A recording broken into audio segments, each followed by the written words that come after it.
이는 단순한 퇴마 액션이 아니라 귀신이 된 인간 혹은 인간을 넘어선 존재와의 싸움임을 암시합니다. 그 중심에 열이에 숨겨진 진실이 있다는 가설. 지금 제기해봅니다. 열이, 인간이 아닌 존재. 열이는 단순한 영매가 아닌 신격화된 존재의 화신일 가능성. 경비석이 단순한 호신 부적이 아니라 열이의 본질을 봉인한 매개체라면 강철이가 끝내 열이의 몸을 차지하지 못한 이유가 신성 그 자체이기 때문이라면 강철이는 인간을 증오하지만 열이 앞에선 마음이 흔들린다는 설정은 강철이가 느낀 열이의 근원적인 신성 때문일 수도 있습니다. 경비석이 사라진 열이, 각성의 순간 도래. 6화에서 경비석이 강철이에게 넘어갔다면 7화는 열이가 신기 없이도 자신의 내면에 각성하게 되는 시점. 지금까지 운명을 거부한 자였던 열이가 운명의 주인이 되어가는 첫 전환점일 수 있음. 팔척귀 버서즈 열이, 과거의 인연. 팔척귀는 단순한 악귀가 아니라 왕가의 원한이 서린 존재. 열이와 팔척귀가 과거 생에 얽혀 있었던 인연. 혹은 열이가 그 귀신을 구했어야 할 존재였던 정황도 가능. 열이는 신을 거부했던 열이.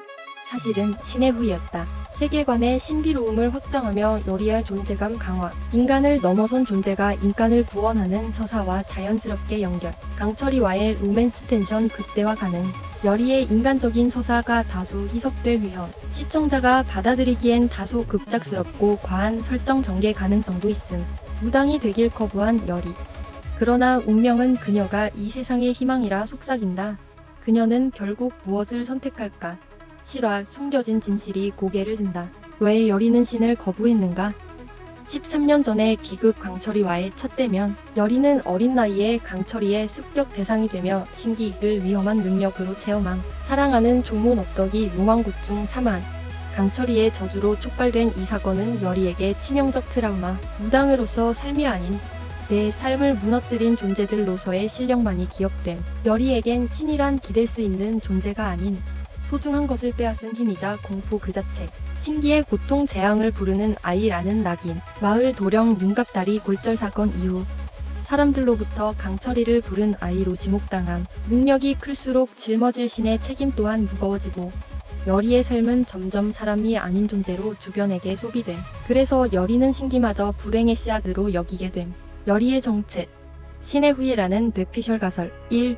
경비석이 아닌 열이 그 자체가 봉인된 존재. 경비석은 신성을 조율하거나 억제하는 보주 역할. 열이가 태어난 그 자체로부터 신적 존재의 기운이 맴돌았고 넙덕은 이를 감지하고 경비석을 손녀에게 부여했을 가능성. 2.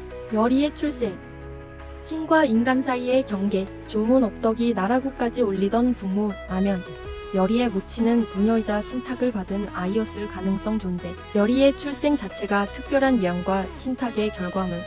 즉 신의 피가 깃든 자일 수 있음. 강철이조차 함부로 침범하지 못했던 몸. 그것은 강철이보다 높은 계열의 신적 존재의 기운이 깃들었기 때문일지도. 드라마 속 세계관과의 연결. 드라마 생명은 곧 신성이라는 철학에 따라 열이는 신의 후예, 생명의 수호자, 인간의 희망이라는 3단 논법으로 이어짐. 7화는 열이가 신을 거부하던 피해자에서 신성을 각성하는 주체로 거듭나는 동기점이 될 수 있음. 신이란 감히 경외할 대상이 아니라 결국 내 안의 생명에서 깨어나는 것. 그리고 열이는 인간이면서 신을 잇는 달이다. 궁금하시다면 7화이고 속 귀신을 잡는 자의 화살이 혹시 열이 자신을 향하고 있던 것은 아닐지 의심해 볼 만한 순간입니다. 13년 전 열이의 운명이 뒤틀린 날. 과연 그것이 시작이었을까? 아니, 그날은 끝이었고 진짜 시작은 그보다 훨씬 오래된 기억에서 왔다. 열이와 강철이의 첫 만남은 13년 전이 아닌 수백 년 전. 강철이는 천년 수행 중 한 인간 아이의 눈에 띄어 승천에 실패하고 압신이 됨. 그 인간 아이가 바로 열이의 전생이라는 뇌피셜 가능. 만약 열이의 전생이 1000년 전 이무기의 승천을 막은 그 아이였다면 지금 열이를 향한 강철이의 분노와 집착. 그 본질은 신성에 대한 분노이자 구원에 대한 갈망일 수 있음. 익숙한 기운, 낯익은 눈빛. 열이가 무의식 중 꾼 꿈 또는 7화에서 경비석을 빼앗긴 직후 깊은 혼수 상태 속에서 이상한 풍경을 본다. 끝없는 물길, 하늘을 오르려는 이무기, 그리고 그를 바라보는 아이의 눈동자. 그 아이는 지금의 자신과 너무 닮아있다. 이 장면은 전생의 열이가 이무기 강철이의 승천을 막았던 결정적 목격자였다는 혹선.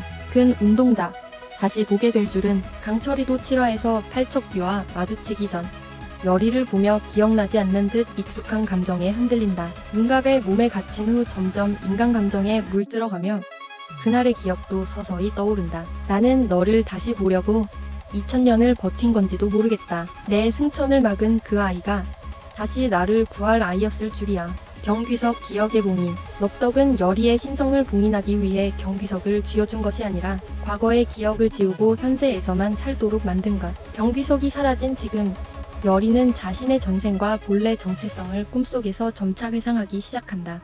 열이는 1000년 전 강철이의 승천을 막은 아이였고 동시에 그를 다시 구원할 수 있는 신의 후예였다. 이 과거 회상은 드라마의 중심축인 신과 인간의 연결, 증오와 구원의 이중성, 기억과 운명이라는 테마를 집약해 보여주는 장면이 될 수 있습니다. 7화에서 열이와 강철이의 감정이 가장 요동치는 이유는 그들이 이미 오래전 서로의 운명이었기 때문입니다.